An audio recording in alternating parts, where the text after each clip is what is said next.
remember going into a gallery for the first time my sophomore year in college, and I saw two paintings on a wall, and the way I felt in front of those paintings really changed everything. I knew early on that I wanted to be a teacher, and once I realized that there could be a connection between art and teaching, that was a pretty beautiful moment in my life. Not only could I be a creator, but I could also be an instigator.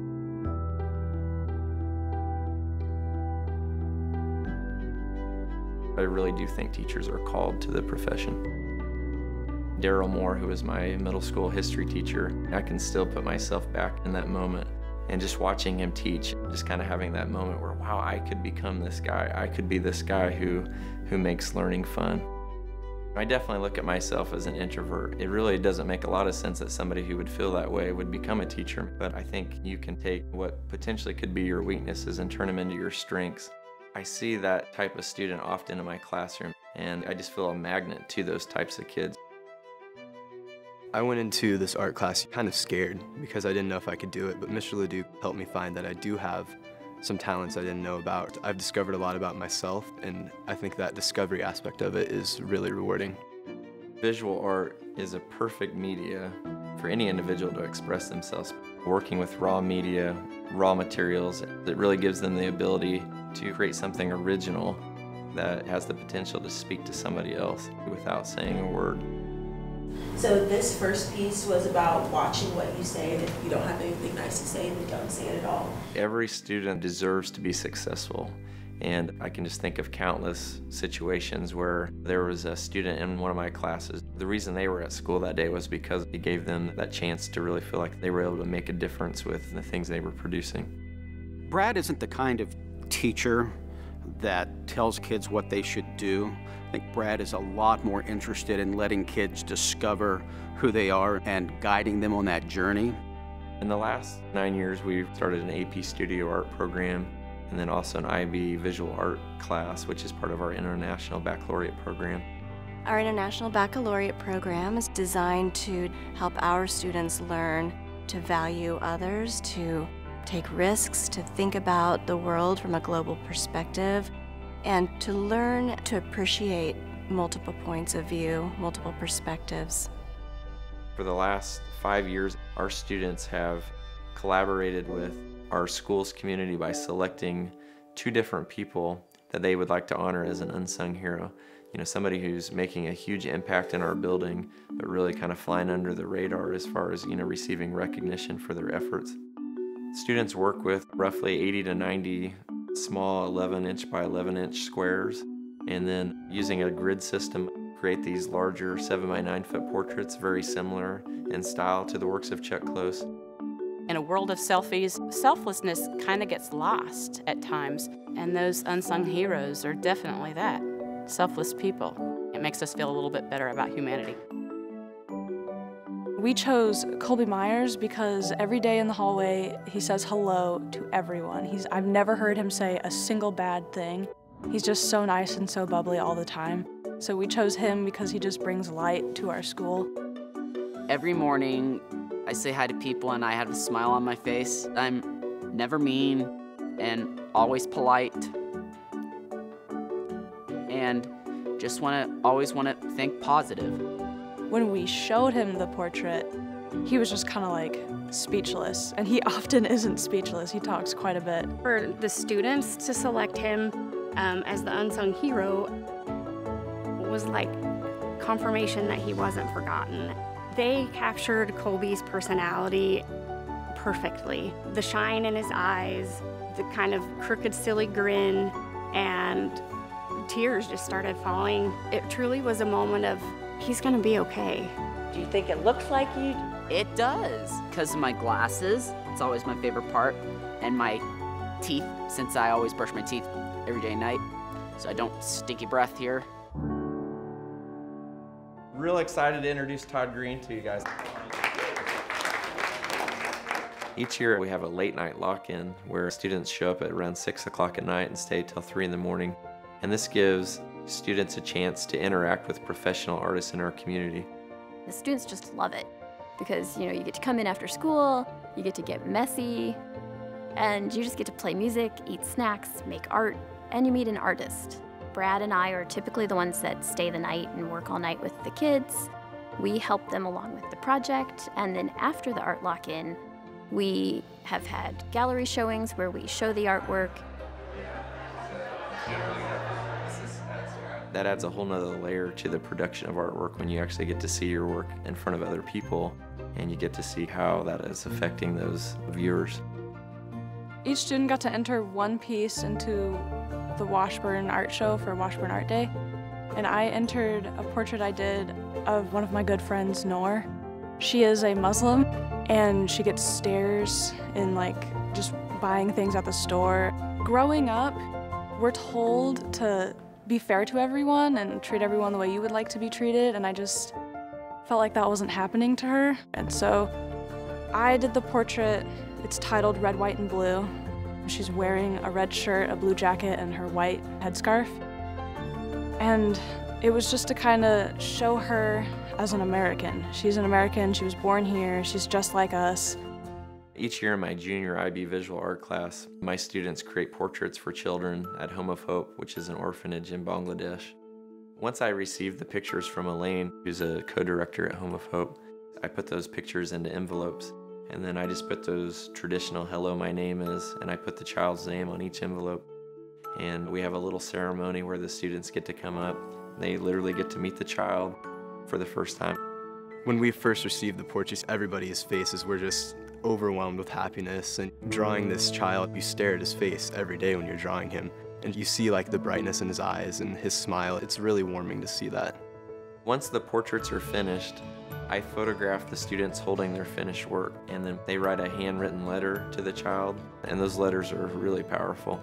We wrap those up and they're hand delivered to the children in Bangladesh.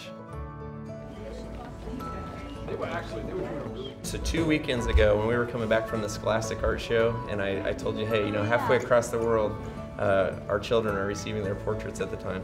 The crew that was with us back in November, they've been planning this for the last couple months, and they actually hired another film crew from Dhaka. They filmed the whole thing going down, and and they're with us today, and they're going to actually share the footage with you. So you guys are going to get to see, you're going to get to see your children receiving their portrait.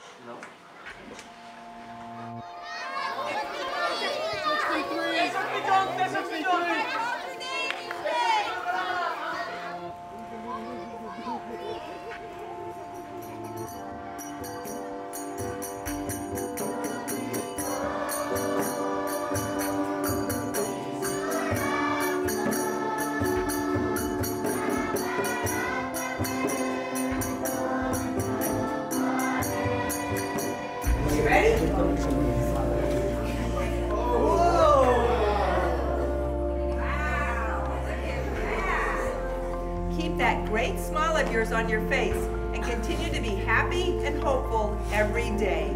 From your friend, Cade. Barsha,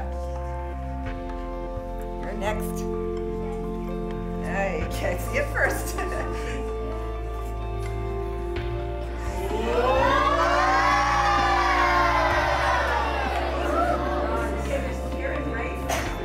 Time spent drawing you was the best time of my days. I hope life treats you well. You have beautiful hair. Love, Grace. It's Grace. Thank you, Grace.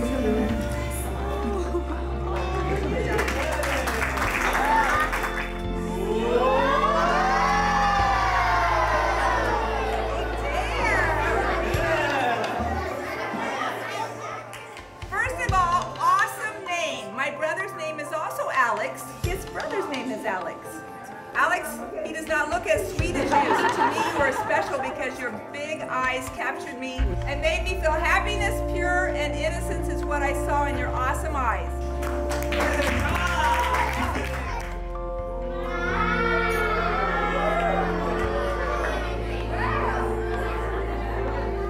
I can tell just by looking at you that every person's life you enter, you will leave a lasting impression through your sweetness. Peace, Izzy. Cool, huh?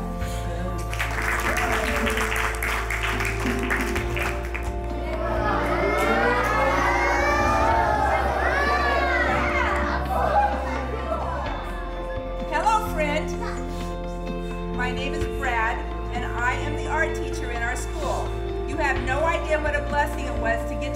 a picture of you. You are an amazing young man who is full of promise. You have the most incredible eyes and smile, my friend. May God bless you always, Brad LeDuc. Cool, huh?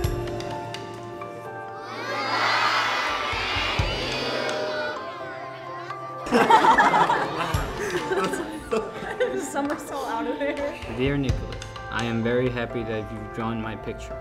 I am very happy to see it. Thank you for describing nicely about me. I was so excited to get my picture and who is going to draw my picture. But when Sister Elaine called my name, I feel so excited. You are so amazing and a sweet girl. You are so nice. My favorite flower is Rose. What is your favorite? My favorite movie is Tangled. Your smile is so beautiful. When I saw your smile, it filled my heart full of joy. Your drawing is so nice. I will pray for you. I will pray for you that God may increase your drawing skill. One of the most powerful parts of the Home of Hope project is really students for the first time realizing that making art is the opportunity to share those gifts with somebody else, to impact somebody else's life. Students know that Brad is a teacher that's going to be able to take them as far as they want to go. He's so connected with the art world and so connected with colleges and universities that specialize in art. We've had students who have graduated and gone into a variety of careers, art education, graphic designers, art directors, and it's been really nice to see them find their niche.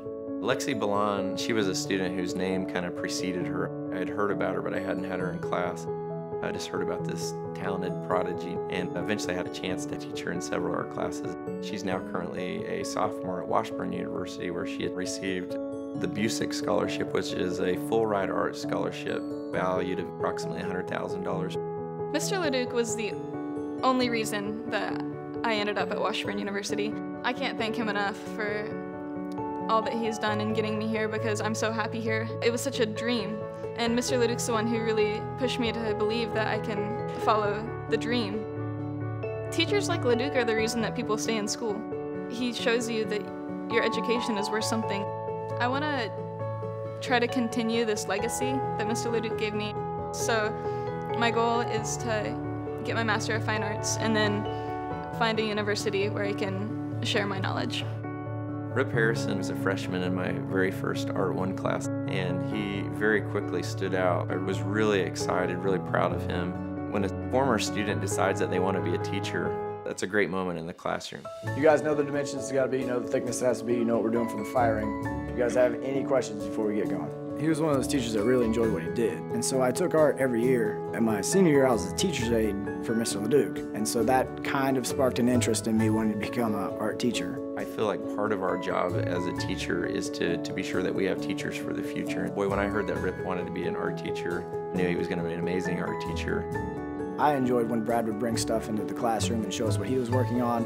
And for me, I'll work on something in the classroom with the students. It's a clay project.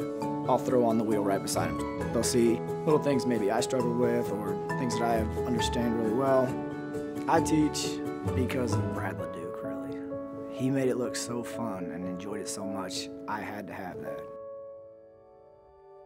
Education can be a thankless job sometimes, and there are lots of days that go by that we don't know what kind of impact we've made on the students, particularly a teacher like Brad, because he's so humble.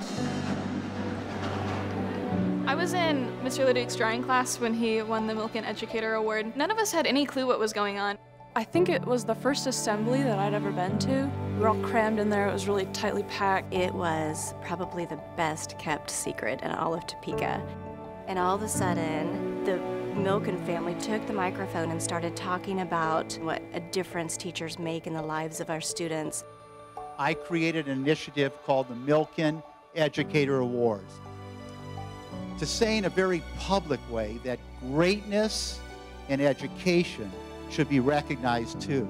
Let me show you what you receive when you are the recipient of this award. You receive a financial prize of this. I remember looking over at one of my coworkers. Can you believe somebody's going to win that much money?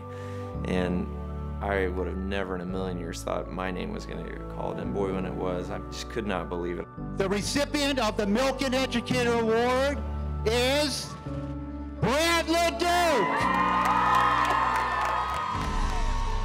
The whole entire gymnasium erupted. The kids were ecstatic and thrilled, and Brad was just completely shocked. Just the perfect moment. Everyone was around LeDuc. It was just this huge party. It was so amazing, and we all knew that he deserved it. It gave me a really good impression about him. I really wanted to have him in class after that and see how great he was. I just won the Milken Family Foundation National Educator Award with an attached $25,000 check for being a teacher. For being a good teacher, yeah. There's no words to describe how special that makes you feel as a teacher. There's no words to describe how affirming that is to know that what you're doing does make a difference. But even more than that, it was really a moment for our students just to see that, wow, maybe I could become a teacher, you know? Maybe I could be the person that makes that difference in the next generation. So thankful and so blessed. You know, as a teacher, when you have an opportunity to work with kids that are so gifted and have such great hearts, it is, I mean, teaching is the absolutely best occupation in the world.